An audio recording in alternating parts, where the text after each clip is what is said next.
des particules de poussière, humiliées aux yeux des gens.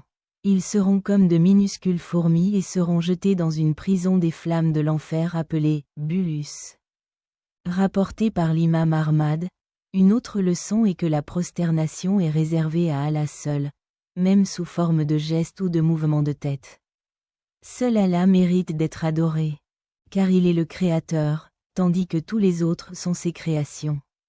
La prosternation et l'adoration sont dédiées au Créateur vivant, qui est unique dans son unicité. Dans leurs religions respectives, il peut être permis à certains d'accomplir des gestes de prosternation envers leurs frères. Comme ce fut le cas pour les frères du prophète Joseph, que la paix soit sur lui. Cependant, dans notre charia islamique, même les gestes de prosternation ne sont pas autorisés.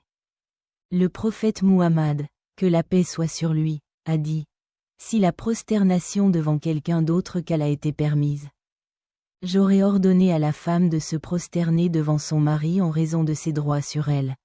Rapporté par Ibn Majah, une autre leçon est qu'Allah, le Tout-Puissant, nous l'a fait comprendre. Qui est notre véritable ennemi depuis la création d'Adam. Il nous a ordonné de considérer Satan comme notre ennemi et de ne prendre comme conseiller ou consultant personne qui soit un ennemi de nos intérêts. Allah dit dans le Coran, en effet, Satan est votre ennemi. Prenez-le donc comme votre ennemi. Il invite seulement son groupe à être parmi les compagnons de l'incendie. Coran, Sourate Fatir, 6, 2+. Mentir est un attribut méprisable et l'une des pires caractéristiques. Satan lui-même s'est abstenu de mentir lorsqu'il a dit au Tout-Puissant: par ta puissance, je les égarerai tous sûrement. Coran, Sourate Saad, 82. Il a reconnu avoir menti parce qu'il savait qu'il ne pouvait pas tromper l'humanité tout entière. C'est pourquoi Allah a fait une exception pour ses serviteurs sincères, en disant: sauf parmi eux, vos serviteurs choisis. Coran, Sourate Saad, 83. Une autre leçon est que l'envie entraîne un grand péché et peut conduire la personne envieuse à ne pas croire en Allah. Lorsque Satan enviait Adam, que la paix soit sur lui, parce qu'il avait été créé à partir d'argile et que les anges lui avaient ordonné de se prosterner devant lui, il s'est opposé au commandement d'Allah et n'a pas cru, ce qui a entraîné son expulsion du paradis. De même, lorsque Caïn enviait son frère Abel et voyait qu'Allah acceptait l'offrande d'Abel, cela l'a amené à tuer son propre frère, faisant de lui un perdant dans ce monde et dans l'au-delà. Ainsi, lorsqu'une personne envie quelqu'un, elle s'oppose au décret d'Allah et dit essentiellement: pourquoi cette personne reçoit-elle quelque chose qu'elle ne mérite pas? L'envie est un mauvais trait, et elle nuit plus à la personne envieuse qu'à celle qu'elle envie.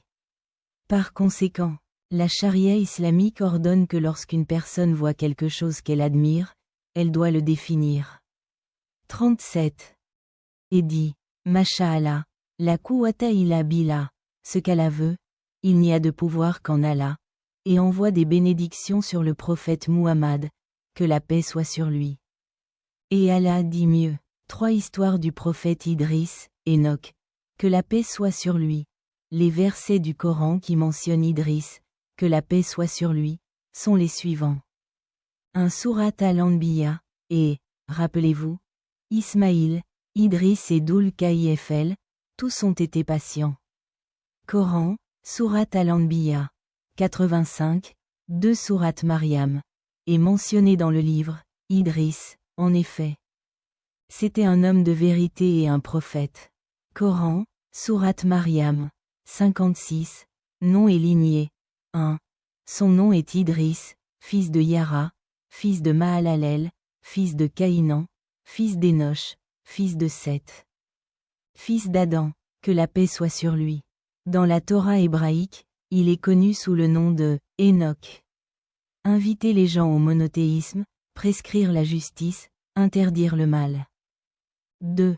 Le prophète Idriss, que la paix soit sur lui, fut le premier prophète à recevoir le statut de prophète après Adam et Seth, que la paix soit sur eux.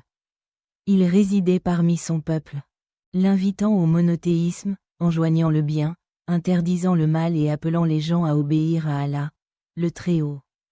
Il prônait la religion d'Allah, la croyance au monothéisme, l'adoration du Créateur et la purification des âmes du châtiment de l'au-delà par des actions justes dans cette vie mondaine. Il a mis l'accent sur l'ascétisme dans les affaires du monde, la pratique de la justice, et leur a enjoint d'accomplir les prières et a mentionné leurs caractéristiques.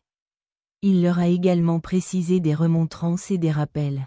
Il est mentionné qu'Idriss, que la paix soit sur lui, fut le premier à écrire avec un stylo, le premier à coudre des vêtements et à porter des vêtements cousus. Il était, 1. L'histoire des nations et des rois par Al-Tari, vol. 1. Page 101. 12. Tafist Rou al-Maham, l'interprétation du Saint-Coran, par Al-Alusi. Vol. 16. Page 562.